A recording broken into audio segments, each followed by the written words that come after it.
안녕하세요. 4월 27일 월요일입니다. 기름값이 3일 연속 크게 반등했죠.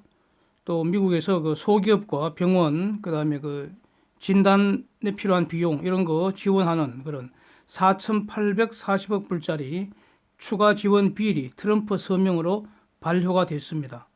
또 바이러스는 계속해서 지금 널리 퍼지고 있습니다. 그런데도 그 셧다운 완화 움직임도 계속되고 있고요.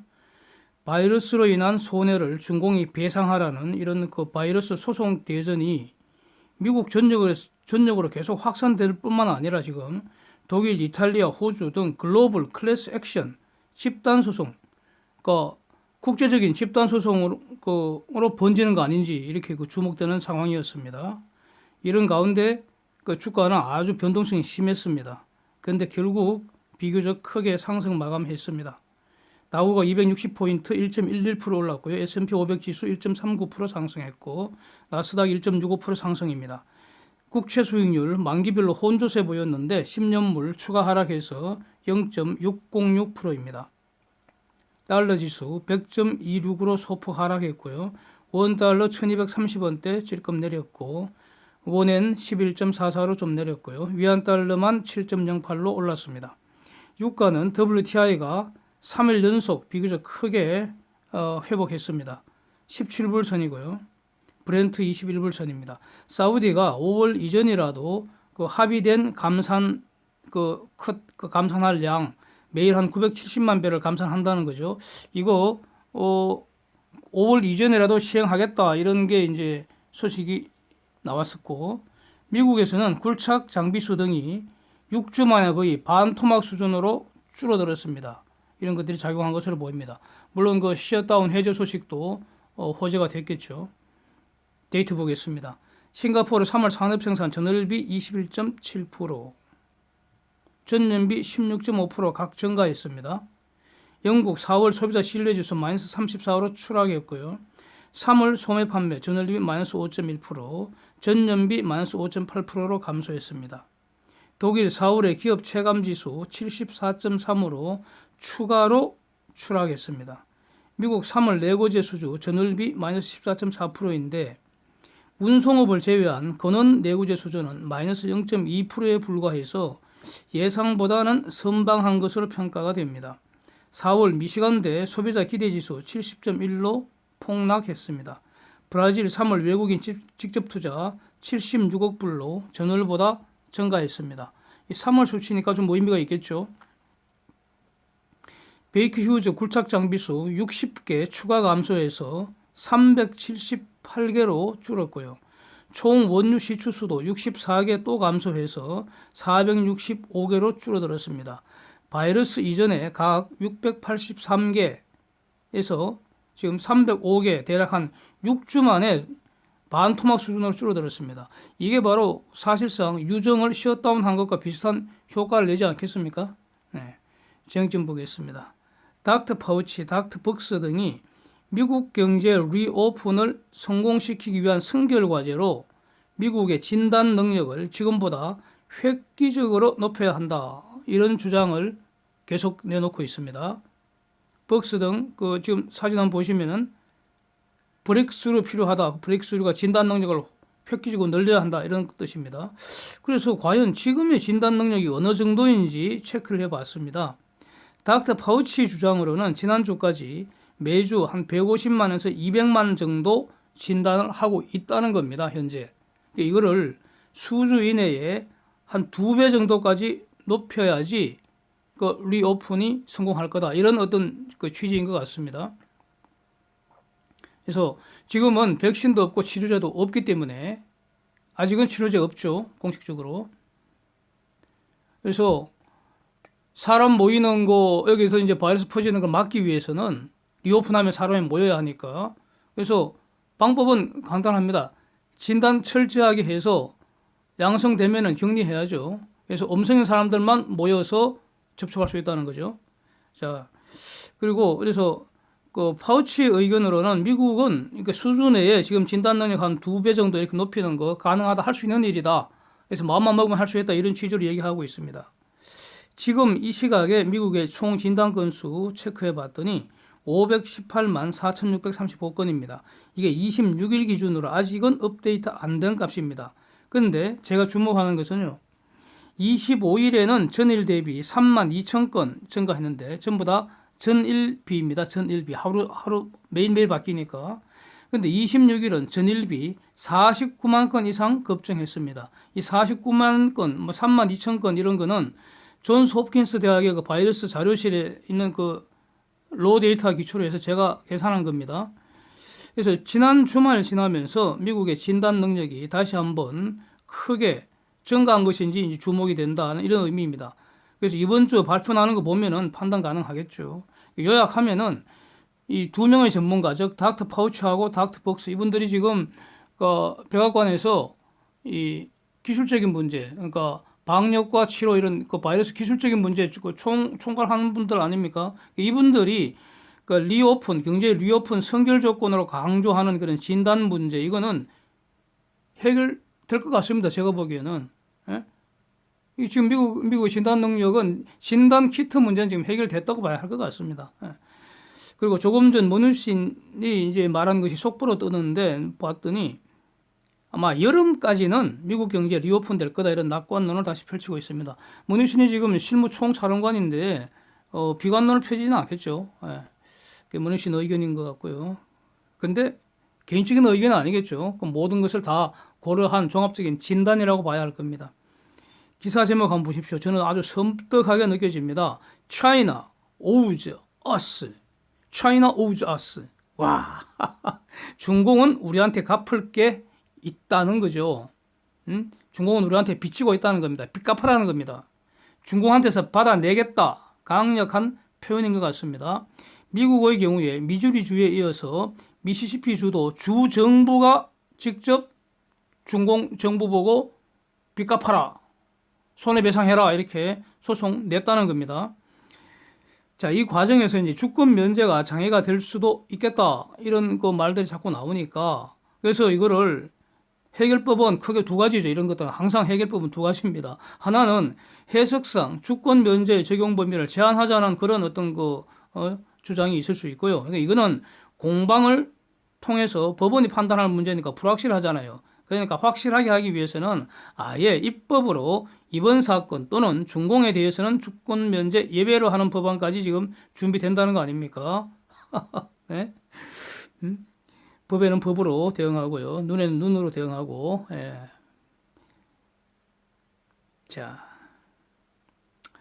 그 다음에 미국과 미국인이 중공과 바이러스 소송 쉽게 하는 그런 법안까지 준비를 하고 있다고 합니다. 자, 이런 뉴스가 나온 지는 오래됐습니다. 예. 다시 한번 종합해 보는 겁니다. 더 나아가서 또 새로 나온 뉴스는 이겁니다. 팬데믹 텍스를 중공한테 부과하자. 일종의 관세입니다. 관세. 예? 징벌적 관세입니다. 중공을 제재를 하기 위해서 팬데믹 텍스라는 이런 가칭의 관세 부과까지 검토해버리자. 뭐 이런 얘기까지 나오고 있습니다. 미국의 여러 주에서 지금 민간 차원 손해배상 소송이 진행되고 있죠. 그런데 영국, 독일, 이탈리아, 호주 등 확산되는 듯한 뉴스 계속 나오고 있습니다. 이탈리아에서는 지금 집단 소송해서 그 소송 참가자 모집하고 있다고 합니다. 그래서 5월쯤 되면은 소송 들어간다는 그런 뉴스가 나오고 있습니다. 이게 지금 집단 소송 클래스 액션이라고 하는데 이게 글로벌 클래스 액션이 되는 초유의 사건이 벌어지는 거 아닌지 매우 주목됩니다. 예. 근데 이제 아직 뭐 뉴욕주 지사 쿠오모 이 양반은 아직은 준공 소송 할 당이 아직 안 하겠죠. 뉴욕주가 아직은 급하지 않습니까? 거기 바이러스 잡는 게 무슨 시급하니까 바이러스 잡고 나면은 뉴욕주도 가만히 있지는 않겠죠. 이거 소송 저는 참여할 가능성이 매우 높다고 봅니다. 그런데 하여튼 쿠오모는 아직은 트럼프 공격에 관심이 더 많은 것 같습니다. 트럼프가 중공 입국 금지는 초반에 비교적 빨리 잘 한 것 같았는데 뭐 저는 그렇게 봅니다. 그런데 그 이후에 지금 사실 시간을 좀 후송을 했습니다. 트럼프가 빈둥거렸습니다. 예, 즉시 바이러스 대책 수립 안 한 거 이게 지금 후송 세월을 보냈다는 겁니다. 결과론적으로 보면 지금 그렇게 된 것 같습니다. 이 비판에서는 피할 수 없을 것 같습니다. 그 다음에 유럽발 입국 금지가 늦었었다는 겁니다. 그래서 이 쿠오모 주장은 뉴욕에 바이러스 확 퍼진 거는 중공에서 들어온 그 숫자보다는 뉴욕 유럽 통해서 들어온 게 더 많았다고 지금 주장을 하고 있는 입장입니다. 그래서 유럽발 입국 금지 늦어갖고 뉴욕이 피해봤다. 이렇게 트럼프를 지금 공격을 개시를 했습니다. 이 공격이 어디까지 어떻게 번져나갈지는 두고 봐야겠죠. 예. 한국 경제 이미 전성기 지났고 쇠락기 시작된 거 아닌지 저는 이렇게 보여집니다. 예. 뭐 여러 가지 이유가 있겠죠. 그 중에 하나 이런 뭐 제가 제시하는 근거보다는 한국경제연구원이 지금 이런 어떤 자료를 하나 발표했습니다. 한국의 실제 성장률은 정부가 발표하는 거니까 이건 뭐 팩트 아닙니까? 그 다음에 잠재 성장률, 이것도 정부가 발표하고 있는 겁니다. 그래서 그 한국의 실제 성장률과 잠재 성장률을 분석하는 거, 그게 GDP 갭율입니다. GDP 갭율이라는 것은 정의가 이렇습니다. 실제 GDP 빼기 잠재 GDP 해서요. 그걸 잠재 GDP로 나눈 겁니다. 그래서 2016년에서 2019년 바로 작년까지죠. 작년까지입니다. 바이러스 직격탄 맞기 전까지입니다. 그 기간 동안에 마이너스 4.5%였다는 겁니다. 그래서 한국이 지금 성장률이 자꾸 꼬라박아 갖고 좋게 말해서 성장률이 둔화돼서 잠재 성장률만큼도 성장 못한다는 비판이 또는 근심 걱정이 계속되어 왔는데 그 어느 정도인지 수치로 보여준 겁니다. 마이너스 4.5%.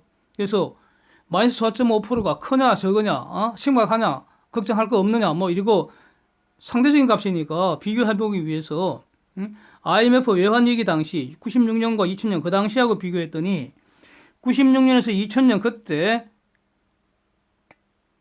마이너스가 나왔는데 그게 꼴랑 마이너스 3.6%에 불과했다는 겁니다.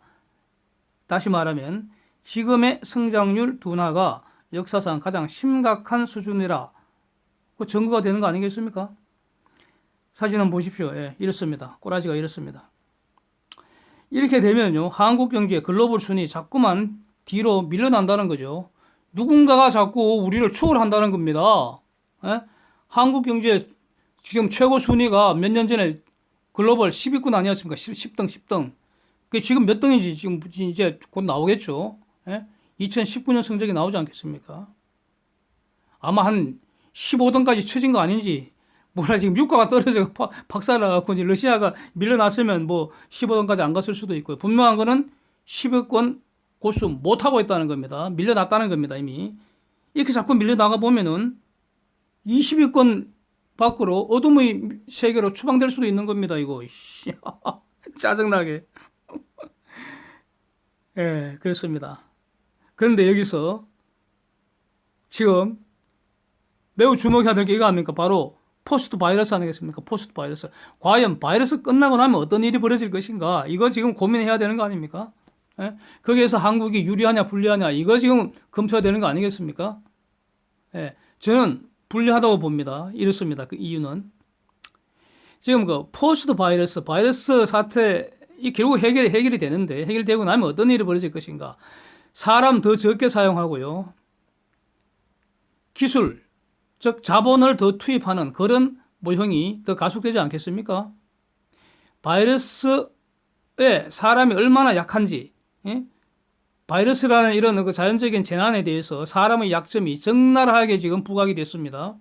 그래서 항상 경제의 투입 요소가 자본과 사람이니까요. 예? L과 K가 두 가지 투입 요소 아닙니까? 이거는 변할 수 없습니다. 물론 여기에 기술을 더 투입할 수도 있고 말고 한데 기본적인 거는 노동이냐 자본이냐 이겁니다. 그래서 이거 결정하는 것, 노동과 자본의 최적 구성 비율 이거 결정하는 게 뭐겠습니까? 여러 가지가 있겠지만 지금 중요한 것은 결정적인 팩트는 기술 수준과 사람 투입의 비용입니다. 예, 이건 이념적인 문제가 아니고요. 이거는 뭐 공산주의건 자본주의 이런 문제가 아닙니다. 이거는. 예. 그 법칙입니다, 법칙. 마치 10층에서 물건 놓으면은 하늘로 올라가는 게 아니라요. 땅으로 떨어지는 것과 같은 그런 법칙이죠. 기술은 돌파를 할 수 있습니다. 문제가 있으면은. 사람 투입 비용은 이거 줄이는데 한계가 있습니다. 근본 대책은 그래서 사람 투입 가급적 안 해버리는 겁니다. 극소화해버리는 겁니다. 고임금은 사람 투입 비용의 일부에 불과하다는 것이 이번 바이러스 사태에서 드러났다고 봅니다.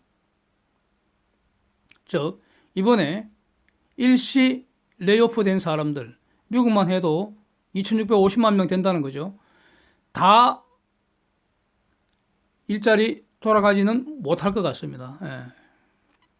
다 돌아가지는 못할 겁니다. 상당 부분 단기간 내에 일터로 복귀할 텐데 다 복귀하지는 못하겠죠.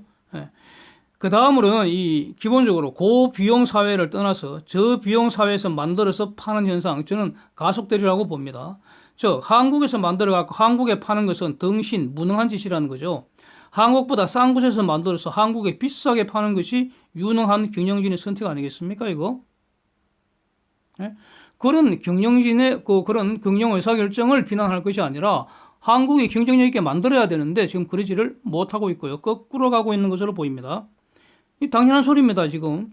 바이러스 사태로 셧다운 되는 거 보면서 오히려 한국으로 돌아올 거다. 글로벌화가 약화될 거다. 이런 주장도 가능은 하지만 틀린 주장이 될 것이라고 저는 봅니다. 오히려 적극적인 해외 기업 투자 유치 경쟁 각국에서 장렬할 것이라고 저는 봅니다.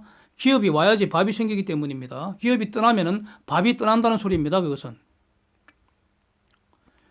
한국은 이 두 가지 근본적인 논점에서 모두 현저히 불리하다고 저는 평가합니다. 한국 경제의 GDP 갭 비율이 마이너스 상태에 지속될 것으로 보는 게 합리적입니다. 그래서 만성적인 저성장 상태가 지속되는 겁니다.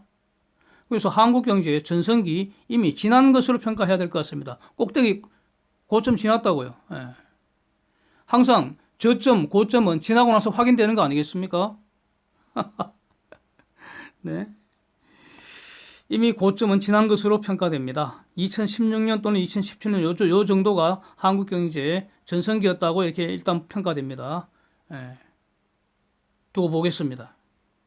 이번 우한 바이러스 사태 초반에는 제가 우한 바이러스 리세션이다 이런 용어를 제가 비교적 가장 빨리 제가 가장 처음으로 이렇게 사용을 한 것 같습니다.